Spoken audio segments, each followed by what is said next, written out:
पिछले एपिसोड में हमने देखा कि हमारे हीरो ऐश अपनी जर्नी कंटिन्यू करता है। इस जर्नी के दौरान वो कई लेजेंडरी एंड मिथिकल पोकेमॉन को भी कैच करता है, लेकिन तभी हम देखते हैं कि ऐश को प्रोफेसर ओक का कॉल आ जाता है। प्रोफेसर ओक ऐश को पोकेमॉन यूनिवर्स चैंपियनशिप के बारे में बता देते हैं, जिसमें हिस्सा लेने के लिए ऐश अलोरा रीजन चला जाता है। अब आगे इसके बाद हम देखते हैं कि ऐश अपने पोकेमॉन के बारे में बता रहा होता है कि उसने उनको कैसे कैच करा, लेकिन तभी हम देखते हैं कि ऐश और बाकी सब पर एक बहुत बड़ा हमला हो जाता है, जो कि और किसी ने नहीं बल्कि टीम रॉकेट के जियोनी और उसके गैंग ने किया था। वो हमला इतना बड़ा था कि उसके होने के बाद वो सभी लोग बेहोश हो जाते हैं और जियोनी ऐश के बाकी सभी लेजेंडरी एंड मिथिकल पोकेमॉन को अपने एक स्पेशल गैजेट से पकड़ लेता है। जिसके बाद हम देखते हैं कि वो उन सभी को लेकर अपने एक स्पेशल लैब में चला जाता है, जहाँ पर वो उनके ऊपर कुछ एक्सपेरिमेंट करता है और उनको अपने कंट्रोल में कर लेता है।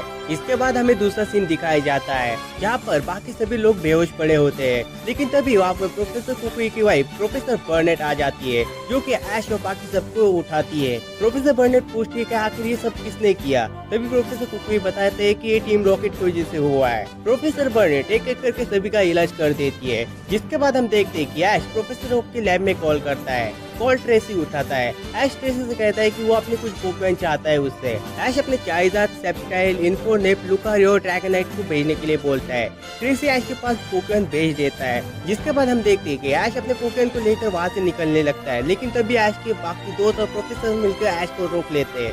वो ऐसे कहते हैं कि ऐश तुम कहाँ जा रहे हो। ऐश कहता है कि मैं अपने पोकेमॉन को बचाने के लिए जा रहा हूँ। जिसके बाद प्रोफेसर ओक ऐश के ऊपर चिल्लाते हुए कहते हैं, ऐश मैं जानता हूँ कि तुम्हारे पोकेमॉन खतरे में है, लेकिन अगर तुम्हें कुछ हो गया तो तुम्हारी माँ का क्या होगा। ये सुनकर ऐश वहीं पर रुक जाता है। जिसके बाद हम देखते हैं कि जियोनी, जो कि ऐश के पोकेमॉन के ऊपर कंट्रोल कर चुका था, वो एक एक रीजन में जाकर सभी रीजन को तबाह करने लग जाता है। पहले वो कांटो, जोटो, यूनो जाकर वहाँ पे रीजन तबाह करता है। जिसके बाद वो अब अलोरा रीजन की ओर बढ़ जाता है। दूसरी तरफ हमारे हीरो, जो कि इस बात से अनजान थे कि जियोनी अब अलोरा रीजन में आने वाला है, वो अपने पोकेमॉन ट्रेनिंग कंप्लीट कर रहे होते हैं। तभी हम देखते हैं कि जियोनी, जो कि ऐश के पोकेमॉन के साथ आकर अलोरा रीजन में तबाही मचाने लगता है। हमारे हीरोज को इस बारे में पता चल जाता है और वो उनको रोकने के लिए वहाँ पर चले जाते हैं। तभी हम देखते हैं कि ऐश अपने पोकेमॉन के पास जाकर उसे रोकने की कोशिश करता है, लेकिन वो सभी मिलकर ऐश के ऊपर हमला कर देते हैं। प्रोफेसर कुकुई ऐश को बचा लेते हैं, लेकिन उस हमले की वजह से वो खुद जख्मी हो जाते हैं। प्रोफेसर कुकुई ऐश से कहते हैं कि ऐश, जियोनी ने उनको अपने कंट्रोल में करा हुआ है,